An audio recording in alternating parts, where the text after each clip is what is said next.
Bonjour à tous, Le- bienvenue pour cette conférence de presse consacrée à l'action collective européenne que nous avons lancée avec Arnaud Durand et qui s'appelle Déjà vu, point légal, et qui a pour objectif principal d'assurer la transparence des informations, nous allons voir lesquelles, concernant la vaccination contre le Covid. Cette pétition action collective se réalise en deux temps. On va y revenir aussi. Il y a un temps de pétition et puis après, il y aura potentiellement un temps judiciaire si les autorités et institutions européennes ne souhaitent pas répondre favorablement à nos demandes. Alors peut-être avant d'entrer dans le vif du sujet, on va peut-être faire très rapidement un petit tour de table pour savoir qui est présent. Alors, je vais présenter peut-être Arnaud Durand. Arnaud Durand, qui est avocat, veut te dire quelques mots d'introduction. Mais branche ton micro. Oui, bonjour Arnaud Durand, avocat au barreau de Paris. J'interviens beaucoup sur ces dossiers d'action collective où on se retrouve un petit peu souvent dans la même configuration de grands géants en face qui ont des pouvoirs, des super pouvoirs, y compris de lobbying, qui sont extrêmement étendus, et des petites gens que nous sommes et que nous représentons qui seuls n'arriveraient probablement pas à accéder à grand-chose parce qu'en face, il y a des stratégies qui dépendent du niveau de revenu. Et donc, quand on est face à un géant, il peut vous épuiser procéduralement. Et donc, en réunissant un grand nombre de personnes, on peut parvenir à jouer un petit peu dans la cour des grands et être capable de déployer des armes au sens juridique du terme qui permettent effectivement de se battre comment dire, avec un principe qui nous est cher en droit, avec égalité des armes. Et c'est typiquement ce qui se passe dans ce dossier, donc déjà vu point légal. Ça, c'est la façon, c'est la dénomination que nous on a retenue pour le côté international, parce qu'on a Christophe reviendra dessus, on a un sentiment un peu de déjà-vu dans cette affaire. Mais donc, notamment sur ce pass sanitaire et sur ces vaccins qui sont aujourd'hui pas encore, dont les études sont pas encore terminées et qui font l'objet probablement du plus grand déploiement mondial de médicaments qui ait jamais eu lieu à une échelle aussi rapide et aussi large. On pense qu'il y a un besoin de transparence qui est évident, mais qui n'est pas naturel du côté des adversaires, puisqu'aujourd'hui, on a une opacité qui règne sur un grand nombre d'informations, et ça sera l'objet de l'action collective que Christophe et les autres intervenants vont pouvoir vous dévoiler au fur et à mesure. Alors, je vous propose de parler très rapidement de l'action collective et ensuite, comme ça, vous pourrez chacun intervenir, compléter ou poser des questions. Ce sera peut-être plus dynamique. Comme vient de le dire Arnaud, l'action s'appelle Déjà vu parce que nous avons, dans notre pratique professionnelle, déjà rencontré des comportements des autorités ou des fabricants de médicaments qui n'étaient pas particulièrement protecteurs des intérêts de la santé publique ou des malades. Je cite souvent cet exemple parce que c'est un exemple qui est assez facilement illustratif. En 2017, en France, il y a eu un changement de médicament qui s'appelle Levothyrox. Et quand il y a un changement de médicament, le fabricant doit remettre ce qu'on appelle doit remettre un rapport de bioéquivalence. Ce rapport de bioéquivalence doit vérifier que les deux médicaments ont les mêmes effets thérapeutiques.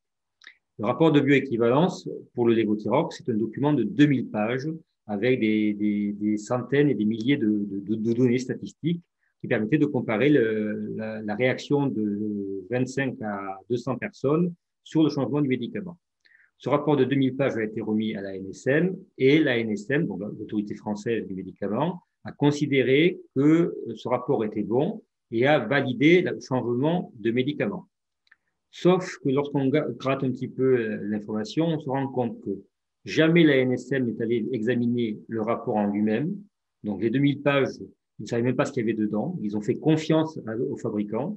Et quand on prend la peine de refaire les calculs du fabricant avec ses propres chiffres, on se rend compte que les conclusions auxquelles il arrive sont erronées. Donc on a un exemple précis, sourcé, sur lequel je pourrais m'étendre très longuement, où, pour des raisons scientifiques, on a la preuve d'une manipulation des autorités de santé par un fabricant de médicaments. Maintenant, venons-en au vaccin. la même ANSM, la directrice de l'ANSM a dit dans un article du Monde que pour chaque vaccin, ce n'était pas 2000 pages de documentation qu'ils avaient reçues, mais plus de 200 000 pages. Ils ont reçu ces 200 000 pages par vaccin début décembre, et pourtant, dès la fin du mois de décembre ou début janvier, ils ont octroyé, ils ont reconnu que ces vaccins étaient efficaces et sûrs.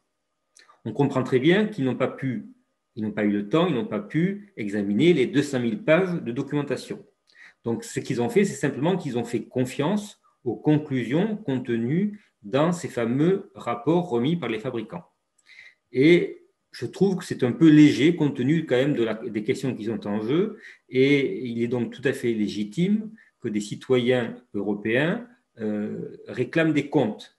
C'est la raison pour laquelle on a lancé l'action collective, pour poser un certain nombre de questions. Alors, on a identifié plusieurs questions intéressantes. Par exemple, on a appris que l'identité des négociateurs européens entre les fabricants de vaccins et l'Union européenne était soi-disant secrète. Donc, il est impossible de déterminer si ces personnes ont des liens d'intérêt ou pas avec l'industrie. On a ensuite pu constater qu'il y avait dans les contrats une volonté très ferme de la part des fabricants et de l'Union européenne de rendre ces contrats le plus secrets possible, au point que les parlementaires européens n'ont pas eu accès à l'intégralité des contrats et ils ont eu accès plus à de la dentelle, à des contrats à trous qui les rendaient complètement illisibles. Pourtant, dans les quelques quelques extraits qui sont accessibles, on s'est rendu compte qu'il y avait des clauses exorbitantes du droit normal. Ces clauses sont des clauses soit d'irresponsabilité, soit des clauses de prise de garantie de la part des États vis-à-vis des fabricants de vaccins. Autrement dit, si le vaccin est inefficace ou dangereux ou même mortel pour certaines personnes, les États, c'est-à-dire les contribuables, garantissent que les fabricants seront indemnisés en cas d'action judiciaire. C'est du jamais vu. Et c'est surtout, comme l'ont démontré des avocats notamment belges, et je pense que Jean-Pierre Audier pourra en parler tout à l'heure, des avocats belges ont démontré que ces clauses, au regard du droit belge, étaient problématiques. Et puis, dernier élément, il y a cette question de ce qu'on appelle les données brutes, ce que j'ai évoqué tout à l'heure pour les Votirox. Nous pensons qu'il est absolument nécessaire que l'ensemble des données qui sont en l'état et qui vont être communiquées plus tard doivent être mises à la disposition de la communauté scientifique internationale pour justement permettre un contrôle par des personnes qui sont exemptes de tout lien d'intérêt avec l'industrie pharmaceutique. Voilà un petit peu la raison d'être de cette action. Donc, comment ça va se passer? On a déjà commencé à lancer une pétition. Cette pétition a déjà réuni, je crois, plus de 48 000 personnes. On approche bientôt du seuil des 50 000, qui est le premier seuil de déclenchement. À partir du moment où on aura atteint les 50 000, et je pense qu'on va les atteindre, surtout si vous nous aidez, on va adresser 2 courriers, un à la Commission européenne et un à l'Agence européenne du médicament, pour détailler de manière la plus précise possible, la plus, je vais dire, juridique possible, à la fois les documents que nous cherchons et les raisons juridiques qui sont à l'origine de ces demandes. À partir de ce moment-là, la Commission européenne dispose, et l'Agence du médicament dispose de 15 jours pour nous répondre. Le plus souvent, ils bottent en touche, ils demandent des délais supplémentaires, et ils font une réponse partielle, et là, on repart pour un tour, si j'ose dire, et ils ont encore 15 jours pour nous répondre. Et si à la fin de cette double procédure administrative, la réponse qui est donnée n'est pas satisfaisante ou nous paraît insuffisante, nous aurons la possibilité, mais là c'est donc dans un mois ou 2, nous aurons la possibilité de saisir le tribunal de l'Union européenne pour qu'il vienne sanctionner l'atteinte au principe de transparence. Je rappelle, puisqu'on fait quand même du droit, qu'il existe un règlement européen, le 1049-2001, sur la transparence, qui impose à toutes les institutions de l'Union, la Commission bien sûr, mais aussi à toutes les agences, notamment l'Agence européenne du médicament, de respecter le principe de transparence qui est prévu par les traités, et cela afin de rapprocher les citoyens des prises de décision par les différents organes de l'Union. Donc, c'est un point essentiel et nous avons déjà beaucoup de jurisprudence qui rappelle systématiquement ces principes et qui sanctionne plutôt sévèrement les organes de l'Union qui ne respecteraient pas ce principe de transparence. Donc, vous le voyez, on est dans un débat qui n'est pas un débat pour ou contre le vaccin, mais qui est un débat de droit, un débat sur il est important que tout le monde ait accès à une information complète et vérifiable, justement pour renforcer la confiance des citoyens dans les institutions européennes. Donc voilà très rapidement brosser le tableau. Comme d'habitude, parce que je suis un peu avocat, je parle toujours trop long, donc je vais essayer de me taire et laisser un peu d'espace pour les autres intervenants. Juste une précision, est-ce que tu as des personnes dans la salle d'attente? Normalement, il y a Théophile. Ah oui, Théophile vient d'arriver. J'ai un Sylvain, mais je lui ai donné mon accord et il n'arrive pas à se joindre. C'est tout, il n'y a qu'une seule personne pour le moment. Okay. Donc, est-ce que quelqu'un veut prendre la parole, par exemple Hélène ou Jean-Pierre ou Arnaud? Alors, Hélène, peut-être pour commencer, branchez le micro dans ce cas-là. Merci Christophe. Bonjour à toutes et à tous. Je suis Hélène Derbyshire. Je vous parle de Madrid. Je suis la directrice de l'organisation, la ONG Access Info Europe. Et notre travail, nous sommes des spécialistes dans le domaine de droit de l'accès à l'information. Et nous travaillons dans toute la région européenne, y compris, et c'est un grand pourcentage de notre travail, la transparence de l'Union européenne. Et on a beaucoup d'expérience avec l'utilisation de règlement 1049 de 2001. Pardon, le français, parce que je parle plutôt en espagnol, je ne suis pas très courant. Et on a fait des litiges, on a même gagné des litiges devant le tribunal européen de justice à Luxembourg. Et en plus, on a fait pas mal de demandes devant la médiatrice en fait, européenne dans les thèmes de droit de l'accès à l'information. Et alors, nous avons beaucoup d'intérêt, évidemment, dans la transparence de toute l'information liée avec les vaccins. Et je crois que c'est une initiative très intéressante. Et j'ai quelques questions. Bien sûr. Par exemple, pourquoi vous avez pensé que c'est nécessaire avoir 50 000 personnes, quand on peut qu'une personne faire une demande et puis aller en litige si on veut. C'est pas nécessaire pour tant de personnes.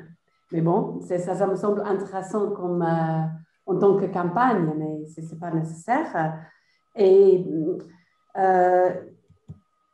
j'aimerais bien voir un peu si on a étudié et si vous avez fait des études sur précises, ce n'est pas nécessairement pour maintenant, mais pour après cette vidéoconférence, les informations que vous avez récopilées sur la jurisprudence actuelle. C'est quelque chose de très intéressant. Et, autre question, si vous allez demander l'Agence européenne des médicaments ou à la Commission européenne, parce que vous avez parlé, Christophe, de la Commission européenne, mais on a la Commission d'un côté et on a l'agence qui est le OMA en anglais. Alors, j'aimerais bien, ça nous intéresse. On va vous répondre. Alors. J'aimerais bien savoir beaucoup plus sur les stratégies que vous avez pensées là. J'arrête là, mais bon. Non, mais peut-être pour la première question, je vais laisser la parole à Arnaud. Pourquoi ce seuil de 50 000 personnes? Une seule aurait pu suffire, en effet. Et ensuite, je répondrai sur les questions plus juridiques. Vas-y, Arnaud, peut-être. Sur les 50 000, alors il y a deux angles de réponse. Juridiquement, je suis tout à fait d'accord avec vous, une seule personne suffit. Quand on regarde le règlement, il faut un citoyen simplement qui réside ou qui a résidé dans l'Europe, dans l'Union européenne, et on n'a pas besoin de plus. Simplement, on a un peu l'habitude de ces dossiers-là, et c'est un peu l'essence de la plateforme aussi, c'est qu'on ne fait pas que du droit. On essaye évidemment de faire le mieux possible ce qui relève de notre domaine de compétence, qui est le droit, mais on sait que sur ces dossiers-là, les choses se jouent sur un autre plan. Et ce n'est pas évidemment responsable d'une association Access Info Europe que je vais l'apprendre. Il y a d'autres phénomènes qui sont extra-juridiques qui jouent dans ces dossiers, notamment quand vous arrivez... alors là, effectivement, on va faire la demande de communication de documents, la document request. Peut-être que si on était tout seul, ça serait pareil. Et quoique, parce que arriver devant la Commission européenne ou devant l'Agence européenne du médicament et dire coucou, pardon pour la vulgarité du langage, mais j'essaye vraiment de caricaturer pour montrer ce qui en ressort, de dire coucou, on est 50 000, on aimerait savoir ce qui se passe et pourquoi ça cloche, pourquoi les parlementaires n'ont pas accès aux informations, pourquoi quand ils vont demander les contrats, ils se retrouvent dans une salle, on leur dit vous prenez pas le téléphone portable et on leur donne un truc où toutes les informations substantielles ont été retirées. Parce qu'il y a une espèce d'habitude où ils ont leur ambiance, leur environnement, où ils sont rentrés dans un domaine opaque, peut-être même sans s'en rendre compte. Et quand on dit coucou, on est 50 000, et je vous préviens, votre réponse, elle sera connue des 50 000 et sûrement bien au-delà, c'est pas la même pression en fait qui est présente. Et c'est pas la même pression non seulement pour l'administration qui doit répondre à la demande initiale, mais c'est pas non plus la même pression pour la Cour de justice de l'Union européenne qui comprend que le jugement qu'elle rendra, l'arrêt qu'elle rendra devra être bien motivé, qu'il faudra bien faire attention à ce qu'on dit, et que si nous on représente des personnes qui sont dans leur bon droit, et ben peut-être que le mieux ce serait de jouer la carte de la transparence. L'objectif en fait derrière il est lié à un objectif de résultat. Voilà ce que je pouvais vous dire sur la question de 50 000. Maintenant, c'est arbitraire. Pour tout vous dire, au départ, il était de 100 000. Et vu ce qui se passe maintenant avec le Green Pass qui a été pas approuvé, mais préapprouvé via le Fast Track au niveau du Parlement européen et qui revient à la séance de plénière du 26, donc la semaine prochaine, a priori pour être voté, on a senti qu'il fallait accélérer. On a arbitrairement, mais dans ce sens-là, je pense qu'on peut le faire, on a arbitrairement proposé de descendre le seuil à 50 000 pour tout de suite faire la première demande et faire courir les délais de recours pour que la demande devant la Cour de justice tarde pas non plus après et qu'elle n'arrive pas dans 6 mois, 1 an. Parfait. Si vous me permettez, Arnaud, et une petite chose là. Je crois que faire la demande initiale avec 50 000 personnes, génial. Mais quand il faut qu'on fasse l'application confirmatoire, quand il faut aller au tribunal, là, gérer 50 000 personnes, je vois super compliqué. Hein? Alors, il y a une distinction. Peut-être là, on peut faire 5 personnes parmi les 50 000 parce que vraiment, okay. Je pense aux choses pratiques. Mais maintenant, je comprends. Je vais vous répondre sur cet aspect pratique. Oui. On a un peu l'habitude avec les juridictions françaises. Alors, pas 50 000, c'est quoi, autour de 5-6 000 maximum en même temps devant une instance. Mais on a aussi des actions où ils sont à peu près 15 000. Et on a l'habitude d'avoir un greffe qui nous dit « Oulala, c'est quoi cette histoire ?» Et justement, on les appelle avant, on leur dit « Bonjour, on va arriver, on est très nombreux. Comment on peut vous faciliter la tâche ?» Et on a même mis à disposition, par exemple, de nos postulants, c'est-à-dire des avocats qui nous représentent devant les différentes juridictions françaises. On a mis à disposition des petits scripts informatiques qui ont été faits exprès pour cette situation, pour qu'ils n'aient pas à recopier 3000 adresses dans le système judiciaire, mais que ce soit l'ordinateur qui le fasse et qui les assiste. Et on va faire exactement la même chose pour la Cour de justice. Alors, on ne sera pas 50 000, je précise, au stade de la Cour de justice. Je pense qu'il y aura plusieurs milliers de personnes parce que l'action, elle a évidemment un coût. Et les personnes qui décident d'agir en justice, elles seront moins nombreuses que sur la pétition. C'est normal. Et chacun, il y a un principe auquel on est attaché, qu'on défend nous-mêmes pour les personnes qu'on représente en justice, qui est la liberté de choix. Et les personnes qui ont signé la pétition, elles font ce qu'elles veulent. Celles qui veulent arrêter là, elles arrêtent là. Celles qui veulent aller en justice, elles y vont. Chacun décide ce qu'il veut. Ça me semble très intéressant. Et si je n'ai pas tort, je ne connais pas autre cas où on a tant de personnes avec un recours de l'accès aux documents. Je suis presque sûre. Je suis presque sûre qu'il n'y a pas tant de personnes qui n'ont jamais fait un recours devant la Cour de justice. Et c'est là où, après, je vais laisser Christophe vous répondre sur le côté juridique et jurisprudentiel, mais c'est là où il y a une démarche qui est intéressante, qui d'habitude fonctionne. Alors là, on a un petit Ça coince un petit peu sur ce sujet du passeport vaccinal, mais normalement, quand vous êtes tout seul à avoir fait un document, vous avez des difficultés, sauf peut-être si vous avez une association comme Access Info Europe, vous avez des difficultés à médiatiser l'information, parce que ce qui leur fait peur, c'est la médiatisation de l'opacité, puisqu'on veut de la transparence. Et quand vous êtes 1000, 10 000, 50 000 à dire, bah voilà, je fais un recours, bah là, normalement, je dis bien normalement, parce que là, on a des difficultés inédites sur ce dossier. Normalement, la presse s'y intéresse. Alors, je vais être très court pour répondre à Hélène. Nous avons bien identifié le fait qu'il y avait deux demandes. Une vis-à-vis de la Commission européenne qui va se concentrer sur les contrats et une vis-à-vis de l'Agence européenne du médicament. Et là, nous allons demander des précisions concernant ce qu'on appelle les données brutes des vaccins qui sont normalement dans le dossier d'AMM. C'est en plus, je tiens quand même à le signaler parce que c'est un point important, les dossiers sont pour le moment presque vides parce que quand on regarde les dossiers d'AMM tel qu'il a été approuvé, on nous annonce que le retour des études sur les vaccins jusqu'à 2022 ou 2023. Ou même 24. Donc, les études sont encore en cours. Pour autant, on a déjà autorisé l'AMM conditionnelle. C'est un point qui est important sur lequel il faut revenir parce qu'on a tendance à penser que tout est bon et que toutes les études ont été menées à leur terme. Or, ce n'est pas la réalité. Donc, on a bien identifié ces deux points. Pour aller très vite, pour permettre après à Jean-Pierre qui a levé la main de poser une question. Concernant la jurisprudence, nous avons connaissance de la jurisprudence de la Cour de justice de l'Union européenne du mois de janvier 2020, donc il y a moins d'un an, un peu plus d'un an, qui a approuvé le fait qu'on devait transmettre l'intégralité du dossier d'AMM, en ce compris les fameuses données brutes, y compris à un concurrent. Ce qui nous fait dire que même le secret des affaires ne va pas pouvoir nous être opposable. Nous ne sommes pas des concurrents, nous ne voulons pas fabriquer des vaccins, même si on pourrait ouvrir un débat sur savoir si est-ce qu'il ne devrait pas y avoir une levée des brevets sur les vaccins, mais ça c'est un autre débat que d'autres ont pris en main, des grandes ONG et d'anciens chefs d'État, mais laissons-le de côté pour le moment.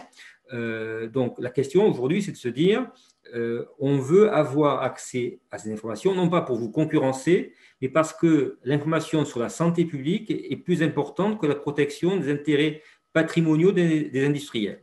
Et c'est là-dessus que nous allons nous battre devant le tribunal et la Cour de justice de l'Union européenne.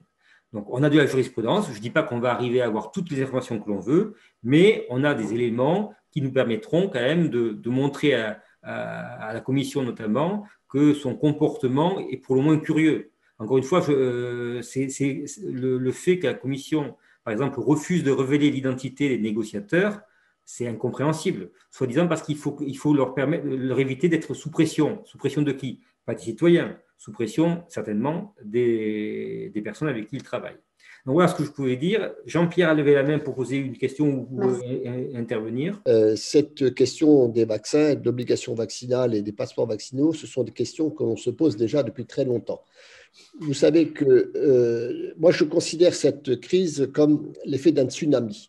Nous savons qui avons étudié les vaccins depuis plus de 50 ans, 65 ans exactement à la Ligue, nous savons que c'est un phénomène qui peut avoir le tsunami, enfin de l'obligation vaccinale, si vous voulez, c'est un phénomène qui peut survenir à tout instant.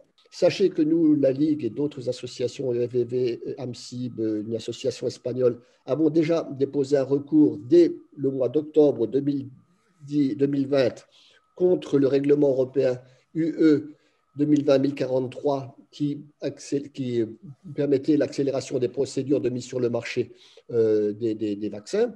Cette procédure est toujours en étude à la Cour européenne de justice et pendant ce temps-là, on accélère le processus. L'objectif à terme n'étant pas du tout une question de santé publique, mais une question de contrôle social en permanence avec l'institution d'un passeport sanitaire que l'on nous dit temporaire, tant qu'on n'aura pas, qu'il perdurera aussi longtemps qu'il y aura une déclaration de pandémie au niveau de l'Europe. Sachez que c'est déjà quasiment plié. La semaine prochaine, ce sera voté. Donc, il faut très vite agir dès maintenant pour préparer on ne sait pas dans quel sens agir, c'est ça le problème. Alors, nous, en tant qu'association, nous soutenons toutes les initiatives judiciaire possible, en espérant que le droit, qui est justement ce contre-pouvoir un pouvoir exécutif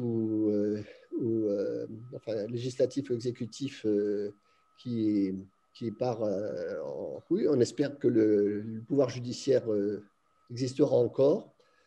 Mais enfin, c'est pour ça que nous, on se positionne à votre côté et on met à votre disposition tous les éléments possibles et imaginables qui pourront vous aider. Quand on dit qu'un vaccin est sûr et efficace, c'est déjà un paradoxe. Ça n'existe pas. Soit c'est sûr, soit c'est efficace, mais ça ne peut pas être les deux à la fois. Alors, c'est justement tout le travail que l'on a. Alors, ça, c'est. Pardon ? Vous allez dire, ça, c'est votre point de vue. C'est-à-dire que là, nous, on n'est pas dans un système anti-vaccin ou pro-vaccin. On dit simplement, on a besoin d'un accès à l'information, à une vérification démocratique qui n'est pas aujourd'hui réalisée. Et cela pose des problèmes pour les citoyens européens, quel que soit leur appétit ou pas pour les vaccins. Nous, on ne prend pas parti, je le dis très clairement. On n'est pas là pour conseiller ou pas de se faire vacciner. Ce n'est pas notre rôle. Moi, je ne suis pas médecin, je suis avocat. En revanche, ce qui me gêne sur le passeport tel qu'il est pris, alors passeport, certificat vert, etc., ce qui est gênant aujourd'hui, c'est qu'on essaye d'imposer par des détours une vaccination sur un produit dont on peut douter de l'efficacité. Et pour vous montrer que je m'appuie sur des choses sérieuses, je voudrais quand même vous lire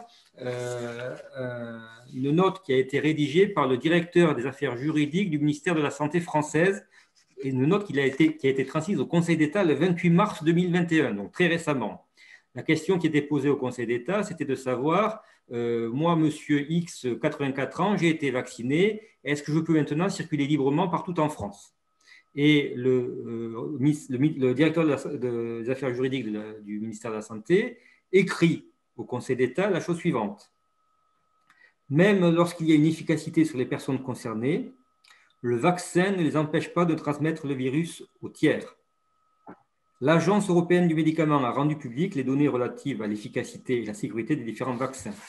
Elle précise notamment, pour les différents vaccins, que l'impact de la vaccination sur la propagation n'est pas encore connu. Autrement dit, on nous dit qu'il faut obligatoirement se vacciner et on vous donnera un passeport pour passer d'un pays à un autre, voire pour aller au cinéma, voire pour aller au restaurant.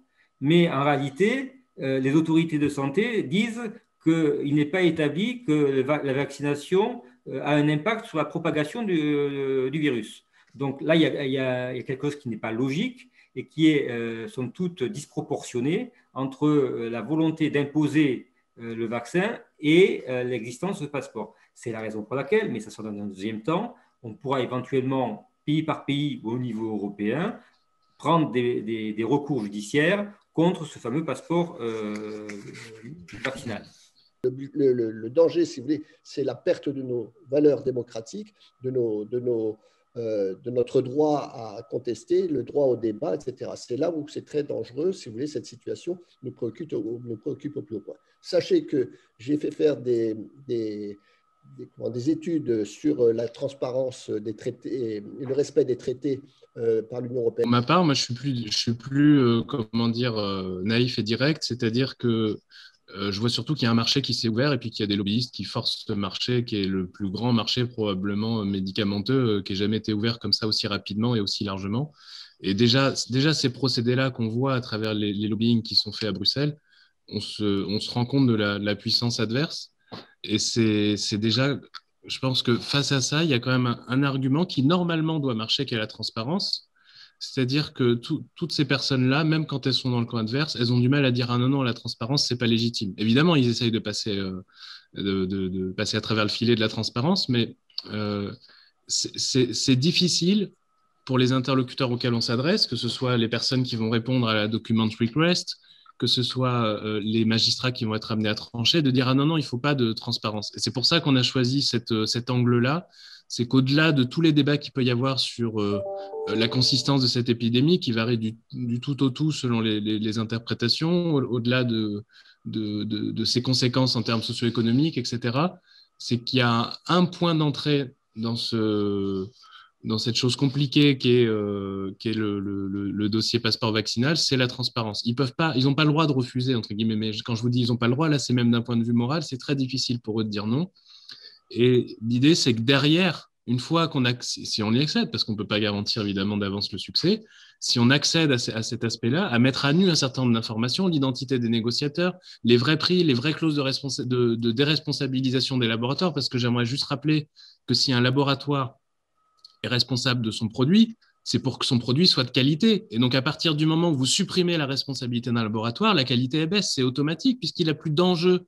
Donc, s'il y a par exemple des études plus longues, des coûts plus importants, les actionnaires, ils vont pas du tout suivre.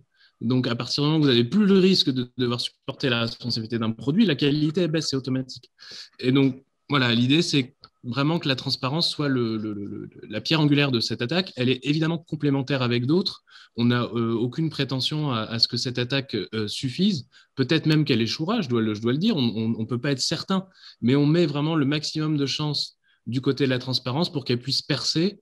Alors, je ne vous cache pas même qu'on a une première difficulté qui se présente, c'est que normalement, ce type de combat-là, quand on les médiatise, il se médiatise. Donc, on a fait un certain nombre d'éléments pour que ça arrive, un certain nombre d'étapes. Sur ce dossier-là, donc là, maintenant, il y a quasiment 50 000 personnes. Je peux vous dire, parce qu'on leur envoie des emails, c'est des personnes qui sont extrêmement suiveuses. Ce n'est pas des gens endormis qui ont signé une pétition comme ça, c'est des gens qui sont hyper motivés par le projet. Il y a une tribune qui devait être publiée par le Nouvel Obs. J'espère, Christophe, s'il le souhaite, vous faire un état des lieux sur ce point-là.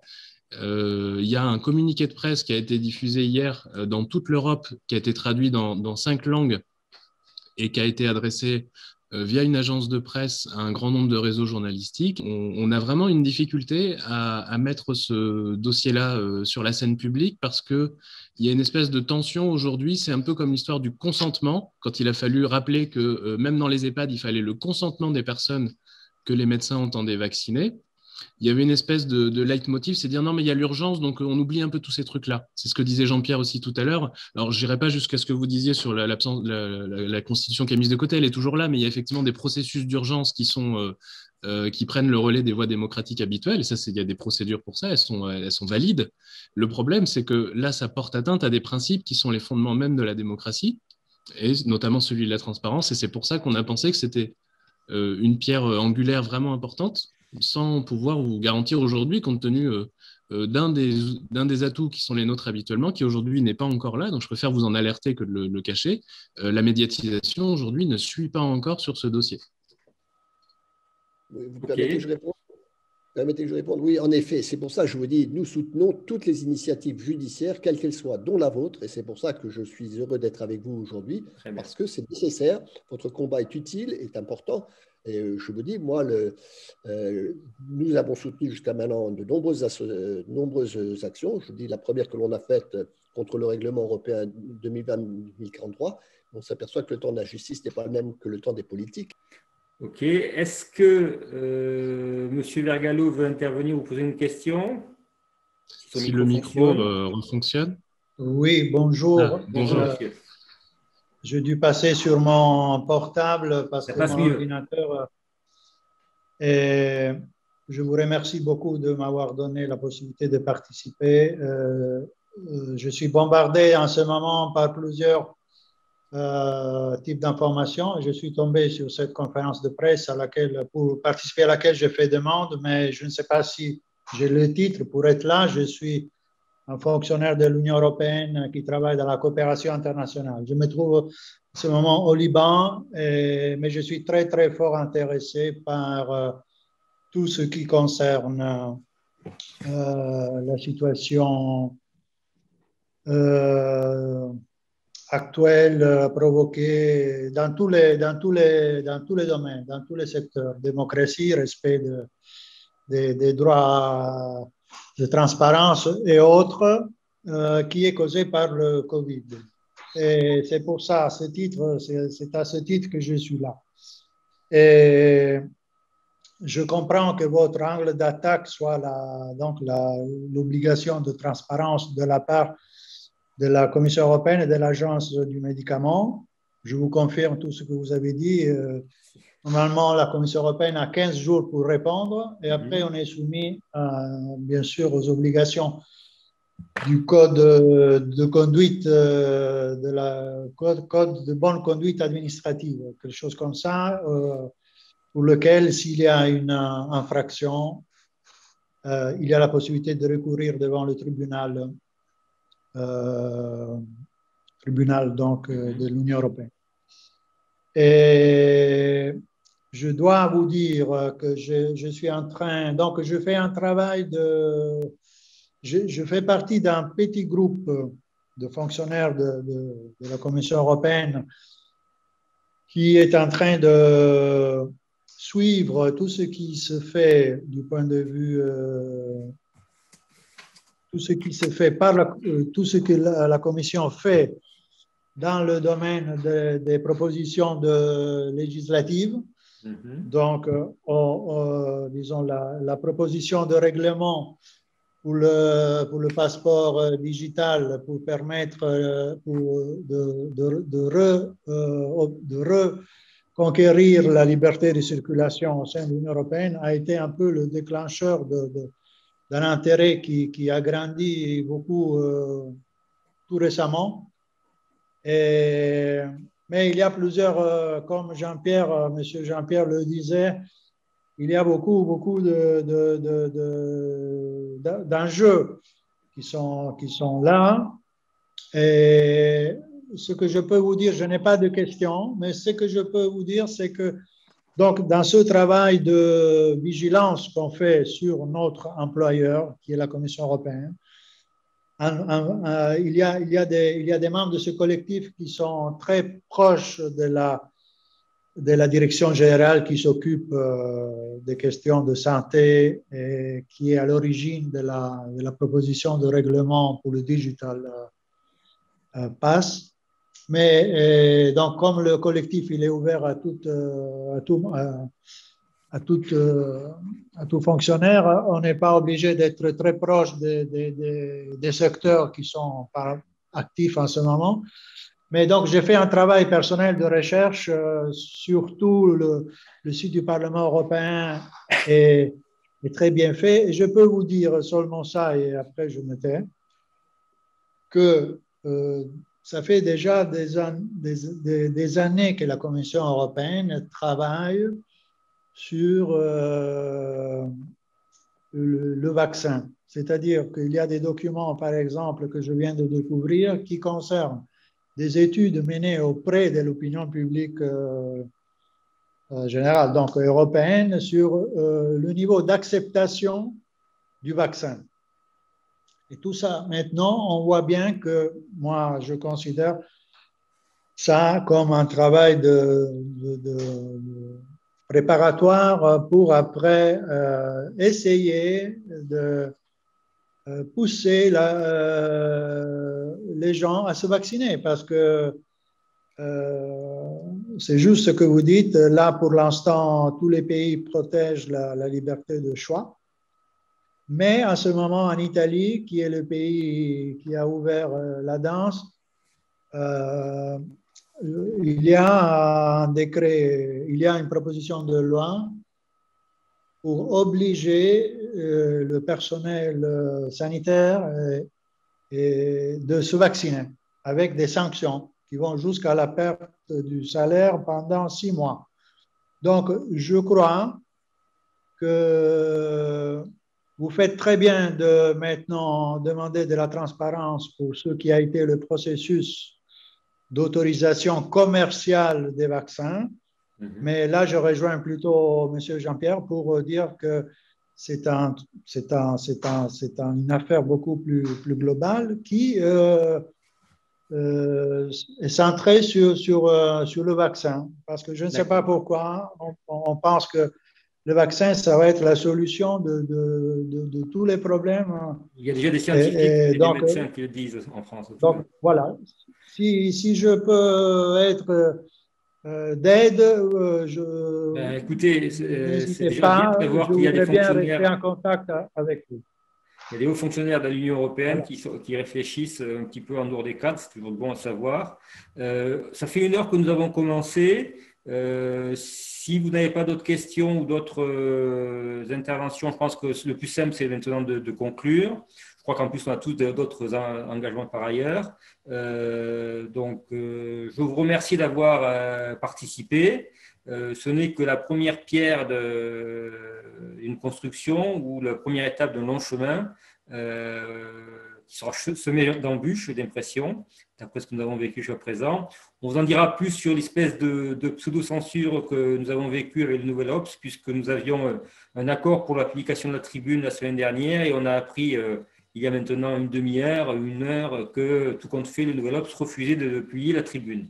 Donc, on va voir comment, entre nous, avec Arnaud et Essan, on va gérer cette urgence, puisque nous étions très contents d'avoir une visibilité dans la presse qu'on appelle mainstream, et on s'interroge sur cette façon de procéder qui consiste à remettre en cause au dernier moment une décision qui semblait être acquise, puisqu'on avait discuté, j'avais envoyé plusieurs éléments, etc. etc. Passons, donc le combat n'est pas encore gagné, il ne fait que commencer. Il est en bonne voie puisqu'on est proche des 50 000 premiers pétitionnaires. Ils sont essentiellement français. J'espère que grâce à vous, on pourra gagner d'autres pays de l'Union, justement parce que cette question n'est pas que française, c'est une vraie question européenne et il faut que tout un chacun garde l'esprit ouvert à la fois sur le mode de fonctionnement et de prise de décision et de savoir s'il n'existe pas des solutions alternatives pour lutter contre cette épidémie qui existe et qui n'est pas remise en cause par nos actions. Je vous remercie encore une fois de votre participation et je vais à la fois clôturer et arrêter l'enregistrement et à très bientôt par d'autres biais. Au revoir. Merci, au revoir. Au revoir. Merci, au revoir.